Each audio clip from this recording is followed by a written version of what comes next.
베드로전서 5장 10절에서 12절까지 말씀 제가 봉독하도록 하겠습니다.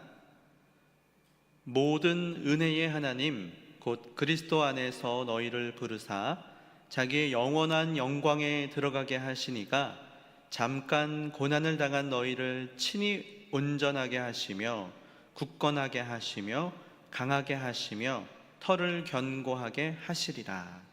권능이 세세에 무궁하도록 그에게 있을지어다. 아멘.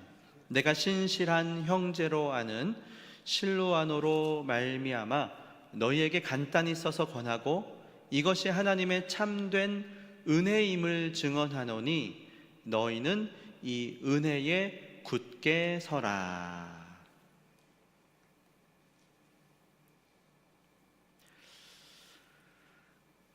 오래전에 미국의 남북전쟁 당시 어떤 한 병사의 주머니에 있었던 기도문이 있습니다.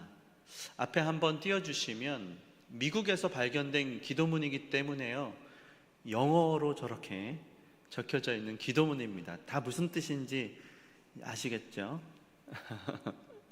그런데 이 기도문을요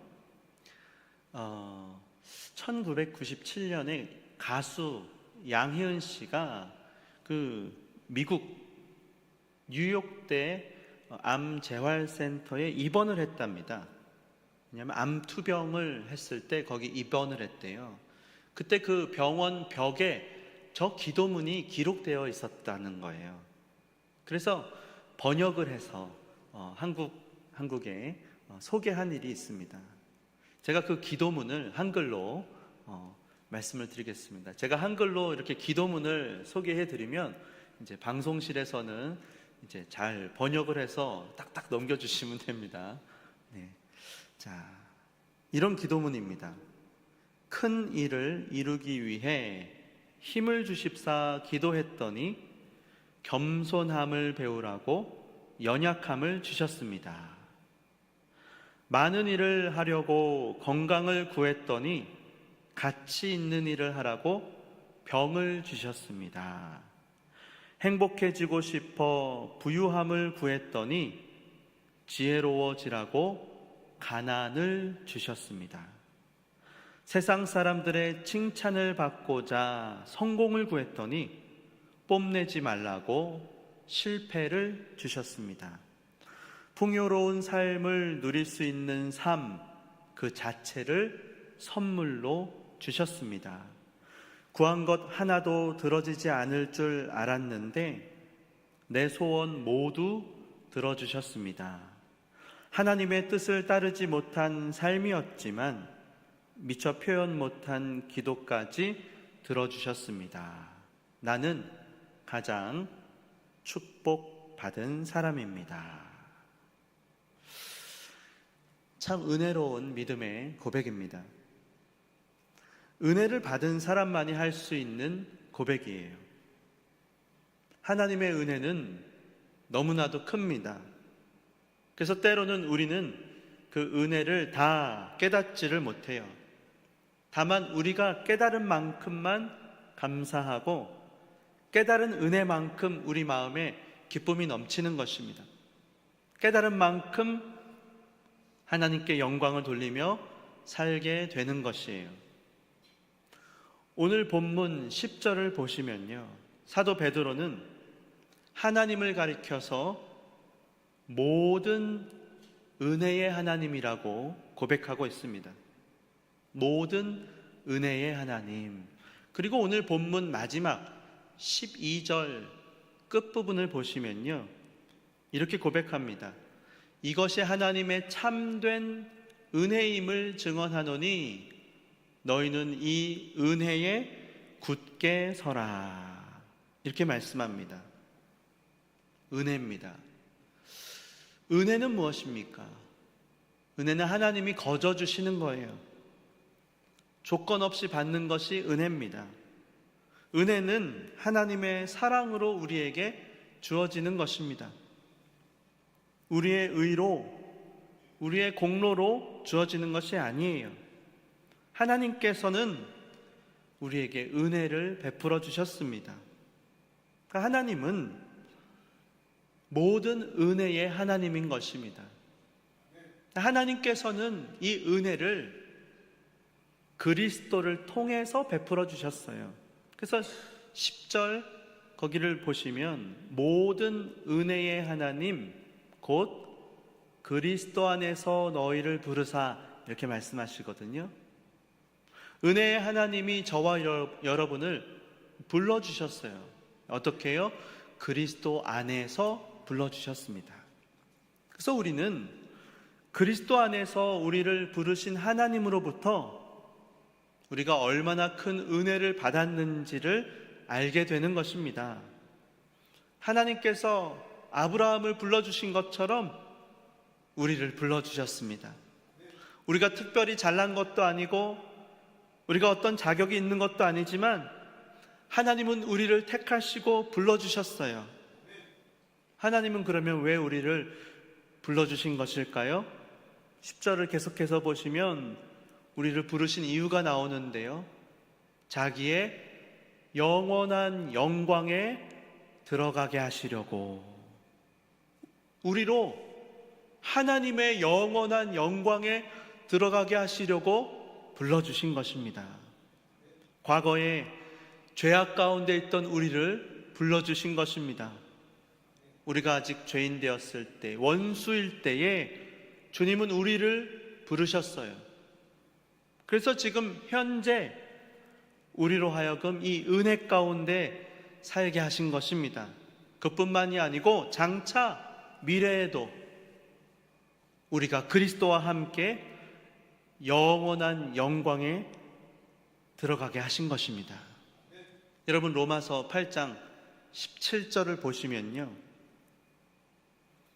자녀이면 또한 상속자, 곧 하나님의 상속자요, 그리스도와 함께 한 상속자니 우리가 그와 함께 영광을 받기 위하여 고난도 함께 받아야 할 것이니라. 하나님이 우리를 부르셨는데 자녀로 부르셨다는 것입니다. 하나님의 자녀, 하나님의 자녀로 불러주셔서 우리로 하여금 예수님과 함께 천국을 상속받는 복된 인생 되게 하신 것입니다. 이것이 얼마나 감사한 일인지 몰라요. 예수님이 받으시는 영광을 우리도 받게 된 것입니다. 근데 문제는요, 우리가 영광을 누릴 뿐만 아니고 고난도 함께 받게 된다는 것입니다. 예수님과 함께 영광을 받기 위해서는 고난도 받아야 합니다. 17절 하반절 보시면 우리가 그와 함께 영광을 받기 위하여 고난도 함께 받아야 할 것이니라. 이 고난은 예수님이 들어가신 그 영광의 세계에 우리도 들어가기 위해서 받아야 하는 고난입니다. 그런데 감사한 것은요, 이 고난은 잠시뿐이고 장차 받을 영광은 훨씬 영원하고 크다는 것입니다. 그러니까 사도 바울이 말하기를요, 여러분 18절 보시면 생각하건대 현재 고난은 장차 우리에게 나타날 영광과 비교할 수 없도다, 이렇게 말씀합니다. 고난은 힘들어요. 괴롭습니다. 그러나 영광이 그 고난보다 훨씬 크다는 걸, 비교할 수 없는 영광이 기다리고 있는 것을 믿음의 눈으로 바라보실 수 있기를 바랍니다. 오늘 이 본문 10절을 다시 한번 보시면요, 이렇게 말씀해요. 모든 은혜의 하나님 곧 그리스도 안에서 너희를 부르사 자기의 영원한 영광에 들어가게 하시니가 잠깐 고난을 당한 너희를 친히 온전하게 하시며 굳건하게 하시며 강하게 하시며 터를 견고하게 하시리라. 우리 같이 한번 읽어볼까요? 이걸 읽을 때요, 힘을 줘서 읽으셔야 돼요. 여기 있는 단어 하나하나가요, 주옥 같은 단어들이거든요. 같이 이렇게 힘을 주시면서 이렇게 하시고 힘을 줘서 우리가 한번 읽어보도록 하겠습니다. 시작. 모든 은혜의 하나님 곧 그리스도 안에서 너희를 부르사 자기의 영원한 영광에 들어가게 하시니가 잠깐 고난을 당한 너희를 친히 온전하게 하시며 굳건하게 하시며 강하게 하시며 터를 견고하게 하시리라. 아멘. 얼마나 감사한지 몰라요.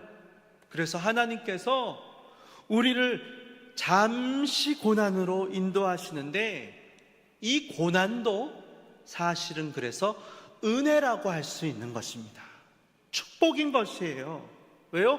고난은 우리를요 온전하게 하고 굳건하게 하고 강하게 하고 견고하게 하는 것이기 때문입니다.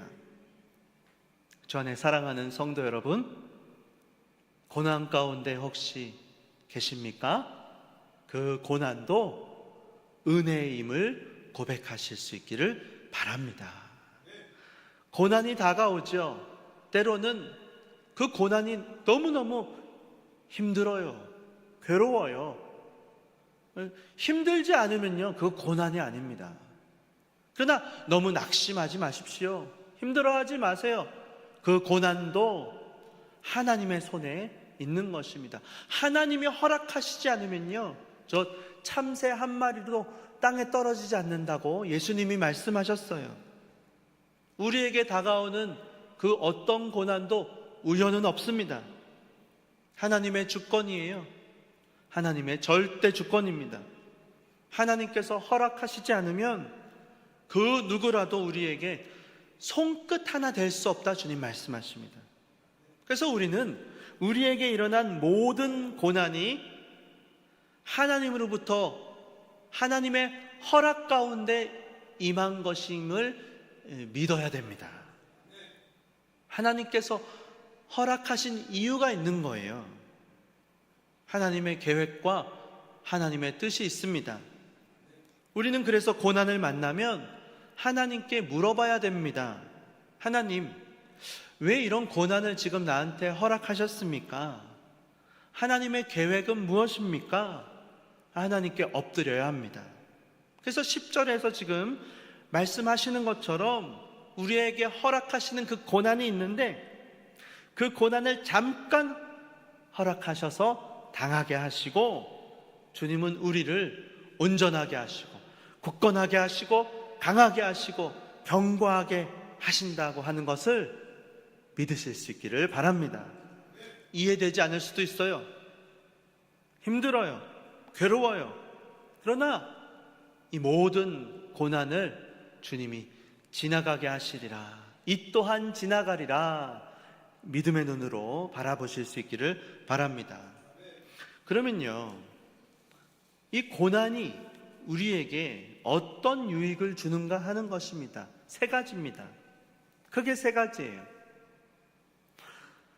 고난을 통해서 하나님이 저와 여러분에게 주시는 유익이 있는데 첫 번째 축복이 무엇인가 하면 고난은요, 저와 여러분을 거룩하게 만들어줍니다. 거룩하게 하는 거예요. 이 베드로전서 지금 5장 그 바로 앞에 4장을 한번 보시면요, 1절에서 이렇게 말씀하거든요. 그리스도께서 이미 육체의 고난을 받으셨으니 너희도 같은 마음으로 갑옷을 삼으라. 이는 육체의 고난을 받은 자는 뭐라고 말씀합니까? 죄를 그쳤음이니, 이렇게 말씀해요. 하나님께서 우리에게 때로는 육체의 고난을 허락하시는 이유가 있는데 그것이 무엇이냐? 고난을 겪으면요, 죄 가운데 살던 사람들이 죄를 그치게 된다는 거예요. 자기의 삶을 돌아보게 되는 것입니다. 고난을 통해서 내가 혹시 잘못한 것은 없는가? 자기를 돌아보고 회개하게 되는 거예요. 그래서 결국 죄를 떠나서 하나님께서는 우리가 거룩해지라고 고난을 허락하시는 것입니다. 고난을 겪으면 우리가 기도하는 거죠. 그리고 2절에도 보시면요, 2절에 그 후로는 다시 사람의 정욕을 따르지 않고 하나님의 뜻을 따라서 육체의 남은 때를 살게 하려 함이라. 우리의 남은 인생을 내 정욕을 따라서 살게 하지 않고 하나님의 뜻을 따라 살게 하시려고 하나님이 고난을 허락하시는 것입니다. 그래서 여러분, 자꾸 우리를 시험 들게 하는 것이 있습니까? 또는 우리를 죄짓게 하는 것이 있습니까? 한번 생각해 보십시오. 어쩌면 우리의 정욕 때문에 우리가 유혹에 빠지고 시험에 들고 또 죄를 짓고 있는지도 모릅니다. 우리 마음에 있는 욕심이에요. 욕심 때문에 사람이 시험에 들고 죄를 짓는 일들이 얼마나 많은지 모릅니다. 야고보서 1장을 보시면요, 15절에 이렇게 말씀해요. 욕심이 잉태한 즉 죄를 낳고 죄가 장성한 즉 사망을 낳느니라, 이렇게 말씀합니다. 그래서 하나님은 우리를 사랑하시기 때문에 우리가 더 이상 죄를 짓지 않기 위해서 우리의 욕심, 사람의 정욕을 따르지 않게 하시려고, 우리의 욕심을 버리게 하시려고 고난을 주시는 것입니다. 여러분, 힘든 일을 만나면요, 자기 욕심을 따라 살지 않아요. 어떠세요? 힘든 일이 있잖아요? 그럼 어떻습니까? 그러면요, 자기가 막 하고 싶은 그게 지금 막 생각이 나지 않아요. 여유가 없어요. 지금 내 코가 석자고 내 앞에 힘들고 어려운 일이 있으면요, 마음에 여유가 없고 내가 막 뭐 하고 싶은 것도 생각나지 않아요. 먹고 싶은 것도 막 생각나지 않아요. 입맛도 없고 그렇잖아요. 힘들고 고난을 만나면 그렇습니다. 여러분, 사도 바울도요, 얼마나 많은 환난과 핍박을 그가 당했습니까? 사도 바울이 다메섹에서 예수님을 만나고 나서요, 그가 이제는 예수님의 그 복음을 전하는 인생을 살았습니다. 그러니까 큰 환난과 핍박을 당했어요. 그러니까 그야말로 언제 죽을지 모르는 상황이 막 계속됐습니다. 그러니까 그런 상황 속에서 사도 바울은 복음을 전했습니다. 어쩌면 지금 이 순간이 내 인생의 마지막 순간이 될지도 모른다, 막 그 각오로 복음을 전하고 살았는지도 몰라요. 그래서 사도 바울은 날마다 거룩하게 복음을 위해서 살 수가 있었던 것입니다. 큰 환난과 핍박을 통하여 그는 거룩하게 살 수 있었던 거예요. 다윗도요, 얼마나 큰 고난을 많이 겪었습니까? 다윗이 믿음으로 골리앗과 맞서 싸웠어요. 그때 다윗의 이름이 막 알려지죠. 사울에게도 알려졌어요. 그때로부터 다윗은요, 평생 수많은 전쟁에 나가서 크고 작은 전투를 치러야만 했습니다. 다윗이 하나님 앞에 믿음으로 살고자 했던 거거든요. 근데 그의 인생에는 수많은 전투와 또 환난이 다가왔어요. 나중에는 사울이 자기를 막 죽이려고 쫓아왔잖아요. 그 10년 넘게 광야를 도망다니면서 얼마나 고난을 겪었는지 모릅니다. 그 날마다 생명의 막 위협 속에서 다윗은 하나님께 부르짖을 수밖에 없었거든요. 살려달라고. 여러분, 한번 사업을 한다고 생각해 보세요.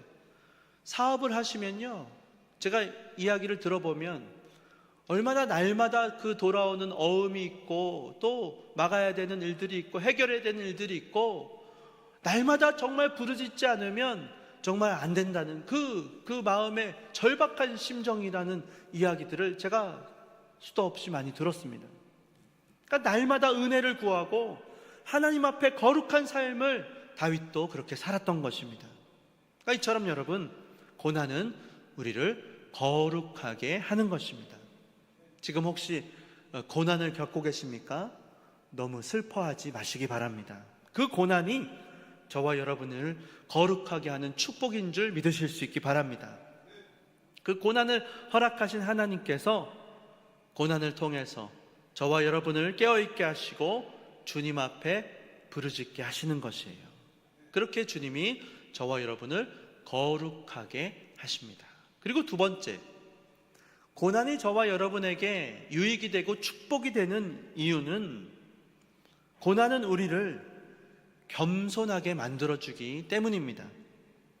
사람들이요, 조금만 남보다 잘 돼도 교만해집니다.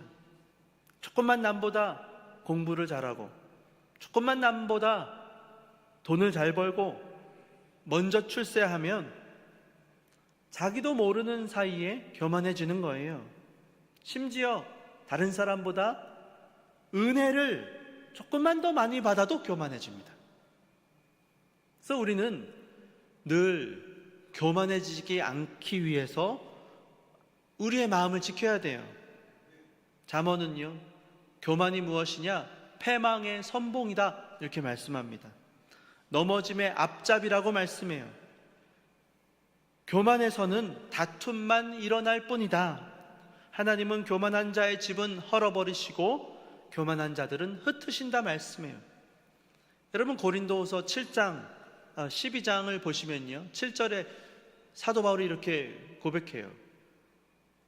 사도 바울이 얼마나 큰 은혜와 축복을 받았는지 몰라요.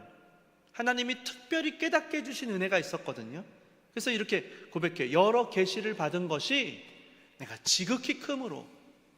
특별히 사도 바울이 성경을 얼마나 많이 기록합니까?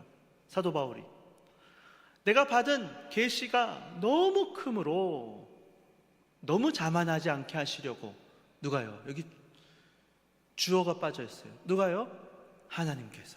하나님께서 내가 너무 자만하지 않게 하시려고 내 육체 가시 곧 사탄의 사자를 주셨으니 이는 나를 쳐서 너무 자만하지 않게 하려 하심이라. 바울은 하나님께 큰 은혜를 받았습니다. 남들이 모르는 하나님의 영광을 본 거예요. 여러분, 태양빛을 본 겁니다.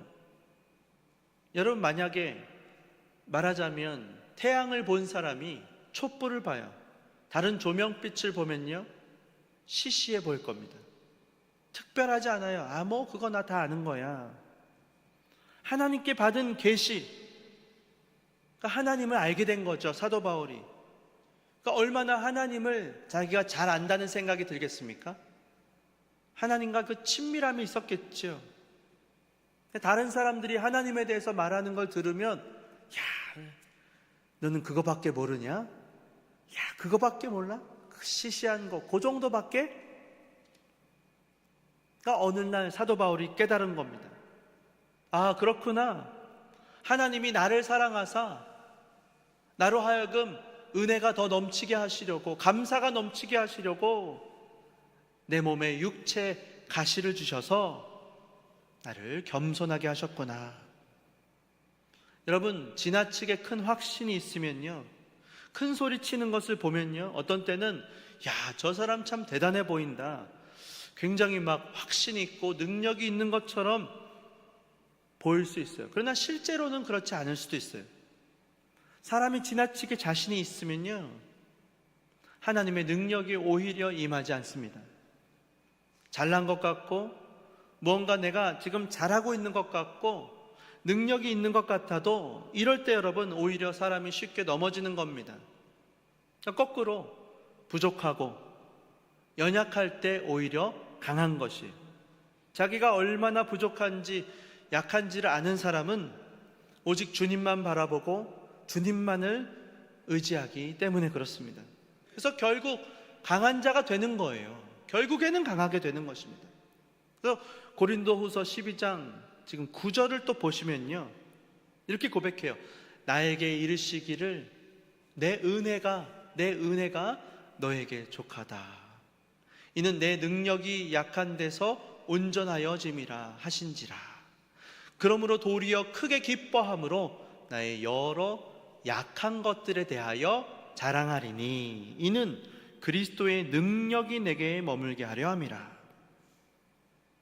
주 안에 사랑하는 성도 여러분, 바라기는 내가 비록 연약할지라도, 내가 고난 가운데 있을지라도 내가 주님께 받은 은혜, 그 사랑이 얼마나 큰지를 헤아려 보시기를 바랍니다. 내가 연약할 바로 그때 하나님은요, 저와 여러분을 겸손하게 하시고 그리스도의 능력으로 강하게 하시는 것입니다. 그래서 때로는 주님이 고난을 주시는 거예요. 주님, 내 능력으로 못합니다. 하지만 그리스도의 능력으로 나로 하여금 살게 하시는 줄 나는 믿습니다. 그리스도의 능력으로 살아가시는 저와 여러분 되시기를 바랍니다. 여러분, 마지막으로 세 번째로, 고난이 우리에게 주시는 축복이 무엇인가? 고난은요, 저와 여러분을 온전하게 하는 것입니다. 저와 여러분의 믿음을 온전하게 해요. 사람이요, 평안할 때는 잘하지 않아요. 내가 무언가 평안할 때는요, 현상 유지하는 것도 사실은요, 쉽지 않아요. 여러분, 가만히 있으면 현상 유지가 아닙니다. 근육도요, 운동을 안 하면요, 근육이 빠져요. 근육이 1년에 1%씩 근육량이 줄어든다는 얘기가 있더라고요. 그러니까 10년 동안 운동을 안 했으면요, 10%가 근육이 빠진 겁니다. 여러분, 힘들 때요, 힘들 때 자기 자신에 대해서 정확하게 알게 됩니다. 얼마 전에 제가 좋아하는 UFC 선수 정찬성이라는 선수가 은퇴를 했어요. 제가 UFC를 좋아합니다. 격투기를 좋아해요. 그걸 보면 스트레스가 풀리더라고요. 재밌더라고요. 그런데요, 그 선수 별명이 좀비의 좀비, 코리안 좀비, 노래도 있어요. 신나는 노래가 있습니다. 그런데요, 그렇게 경기를 이제 뛸 때 준비하잖아요. 그러면요, 아무리 혼자 이렇게 열심히 운동하고 준비를 해도요, 내가 과연 실력이 있는지 없는지 잘 몰라요. 마지막엔 결국 스파링을 하는 거예요. 근데 강력한 상대를 막 맞서서 실전처럼 스파링을 하면 내가 이게 지금 약하구나, 그래플링이 약하구나. 그래플링이 뭔지 아세요? 레슬링 같은 거 하는 거. 이렇게 내가 이렇게 타격이 약하구나, 자기 약한 점을 이제 알게 되는 거죠. 여러분, 피트니스, 헬스장 가시면 벤치프레스, 이렇게 가슴 이렇게 누워서 이렇게 이걸 해봐야지 자기가 얼마나 들 수 있는지를 아는 거예요. 실제로 해봐야지. 무거운 바벨을 들 때, 내가 여기까지구나, 지금 내 수준이 여기까지구나, 그걸 아는 겁니다. 집에서 시험 공부를 할 때요, 저희 애들이요, 시험을 봤습니다. 못 봤어요. 못 볼 수밖에 없어요. 제가 가만 보니까. 이렇게 제가 봤더니 공부를 하는데요, 얼마나 여유롭게 공부를 하는지, 과자를 먹으면서 식탁에 앉아갖고는 다리를 탁탁탁탁탁탁 떨면서 아주 행복하게 공부하더라고요. 근데 시험 보고 오니까 못 봤죠. 아빠, 나 다 풀지도 못했어. 너 그럴 줄 알았다, 너. 시험 공부를 할 때는 말이야, 시험처럼 시간을 정하고 공부를 해야 돼. 그래서 시간 안에 문제를 푸는 걸 훈련해야 되는 거야. 그래야지 당황했을 때 내가 이렇게 시간이 부족하네, 내가 이렇게 실수하는구나, 그런 거를 자꾸 알고 그 훈련을 하는 거야. 그러니까 다음부터는 시간을 정하고 긴장감을 유지한 채 공부를 해야지 실력이 느는 거야. 그렇게 제가 이야기를 해줬습니다. 지난달 제가 이제 여러 교회를 탐방했지 않습니까? 저는 이제 여러 교회들을 계속 다니느라고 그것도 쉽지 않더라고요. 아이고, 이것도 체력이 있어야지 하죠. 감기가 걸려갖고요, 얼마나 목이 아프고, 자다가 목이 아파서 막 깨고, 이 목감기가 막 요새 막 돌았던 것 같아요. 근데 저보다도 제가 와서 보니까 우리 다른 부교육자들도 힘들었던 것 같아요. 근데 뭐가 힘드냐면 또 휴가도 있고 그러니까 돌아가면서 이제 휴가도 다녀오시고 해야 되니까 이제 평소에는 이제 그렇게까지 설교를 안 하는데 일주일 내내 막 설교를 하기도 하고 이렇게 하니까 모르긴 몰라도 아마 힘들었을 거예요. 근데 여러분, 일주일, 2주일 그렇게 설교를 많으면 뭐 5편, 7편 막 이렇게 하면 젊을 때는요, 우리 서우석 목사님 참 이렇게 체력이 좋고 젊을 때는 1주, 2주 이렇게 견디거든요. 어떻게든 이제 해요. 근데 이거를 1년, 10년, 20년 제가 이렇게 돌아다니면서 보니까 어떤 교회는 담임 목사님이요, 모든 설교를 다 하시는 교회도 있더라고요. 물론 개척교회는 다 그렇겠죠. 큰 교회도 어떤 교회는요, 담임 목사님이 새벽 설교, 월화수목금, 수요 예배, 철야 예배, 주일 오전 예배, 저녁 예배까지 목사님이 다 하세요. 지금 한시적으로만 그렇게 하시는지 아니면 이제 목회 은퇴를 앞두시고 그렇게 하시는지 모르겠어요. 그러니까 그렇게 다 하시는 목사님도 계시더라고요. 근데 그렇게 하시려면요, 그냥 하면 이게 안 됩니다. 그렇게 하기 위해서는 짜투리 시간도 아끼고 자기 삶을 조정하지 않으면 그렇게 하기가 쉽지 않아요. 아니, 설교 준비하는데 시간이 얼마나 많이 걸립니까? 제가 저 부산에 수영록교회 다녀왔어요. 거기 이제 예전에 정필도 목사님 이제 개척하신 교회죠. 참 그 교회가 대단하더라고요. 한 목사님이 그 수영로 로타리에 2 가정과 함께 이제 개척을 하셨대요. 근데 한 분이 그렇게 하나님 앞에 뜻을 정하고 또 헌신하시니까 가서 보니까요, 예배당이, 제가 물어봤어요. 여기는 몇 명이 이렇게 앉을 수 있나요? 4,500명이 앉을 수 있대요. 근데 4,500명씩 5번 꽉 차더라고요. 제가 한번 봤습니다. 그러니까 몇 명입니까? 한 2, 3만 명이 예배를 드리는 거예요. 주일날 그 2, 3만 명 되는 사람들이 그 교회를 중심으로 신앙생활을 하고 살고 있는 것을 봤어요. 이 정필도 목사님 작년에 돌아가셨어요. 코로나로 돌아가셨더라고요. 세상을 떠나시고 이제 진작에 후임으로 이규현 목사님이라고 새로운 목사님 오셨어요. 근데 이분이 이제 목회를 하시면서 이제 아침에 새벽에 오셔서 새벽 기도하시고는 이제 저녁이 될 때까지 이 교회에 두문불출 하신다는 거예요. 교회를 떠나지 않아요. 그래서 말씀을 준비하시고 철야 예배, 주일 예배 딱 2편 설교를 하신답니다. 일주일에. 근데 웬만해서는 교회를 떠나지 않으신대요. 그 방에서 나오시지도 않으신대요. 식사도 그냥 그 방에서 하신대요. 그래서 정말 자기의 삶을 내가 정말 이 2, 3만 명, 3만 명에게 중요한 사람이다. 거기 부교육자가 125명이더라고요. 125명. 제가요, 20년 전에 군대에서 청년일 때 만난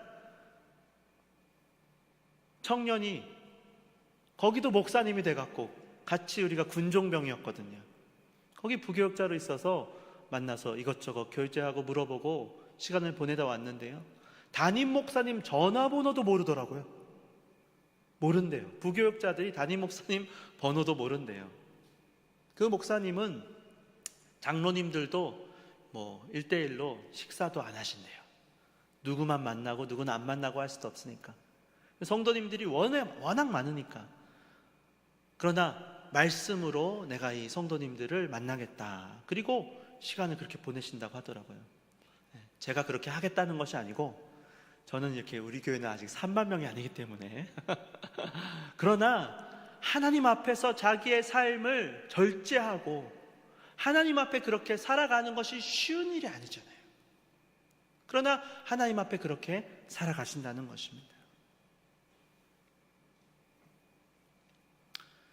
요즘 수많은 자기 개발서들이 있습니다. 자기 시간 관리, 그것도 중요해요.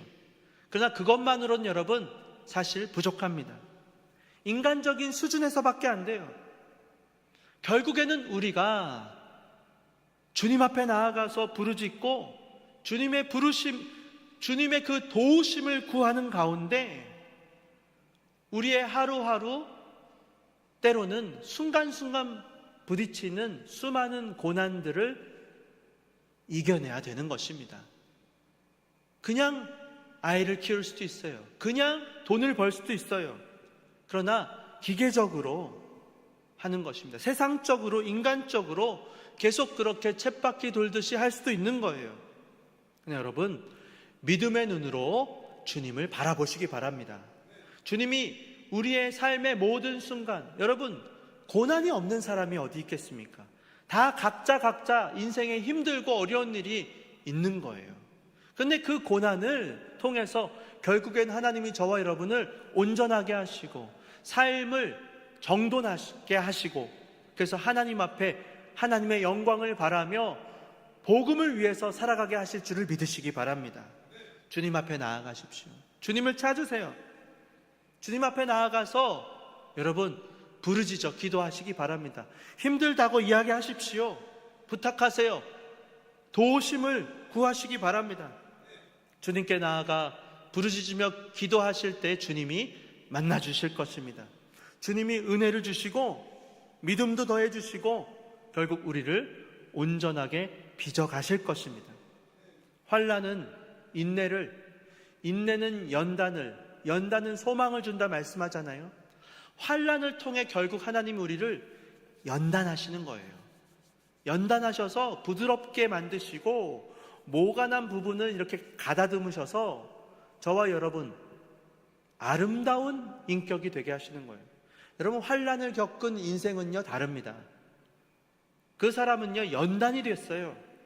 그래서 만나면요 마음이 편안해요. 안정감이 있어요. 아름다워요. 믿음직해요.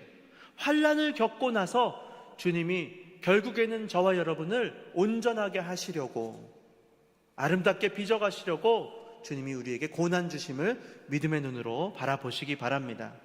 인생에 힘이 들고 가난하고 또 괴롭고 사방이 막힌 것 같고 답답할 때, 점점 더 인생이 어려워지는 것 같을 때에 주님 앞에 나아가 기도하시기를 바랍니다. 오늘 우리가 함께 나눈 이 본문 말씀을 붙잡고 기도하시기 바랍니다. 10절 말씀을 우리가 다시 한번 자 이렇게 힘을 내서 한번 이 단어를 한번 같이 한번 읽어보겠습니다. 시작. 모든 은혜의 하나님 곧 그리스도 안에서 너희를 부르사 자기의 영원한 영광에 들어가게 하시니가 잠깐 고난을 당한 너희를 친히 온전하게 하시며 굳건하게 하시며 강하게 하시며 터를 견고하게 하시리라. 그리고 12절도 한번 거기도 같이 시작. 내가 신실한 형제로 하는 실로아노로 말미암아 너희에게 간단히 써서 권하고 이것이 하나님의 참된 은혜임을 증언하노니 너희는 이 은혜에 굳게 서라. 아멘. 주 안에 사랑하는 성도 여러분, 예수를 믿어도 고난은 옵니다. 고난은 예수를 믿는다고 결코 우리를 피해가지 않아요.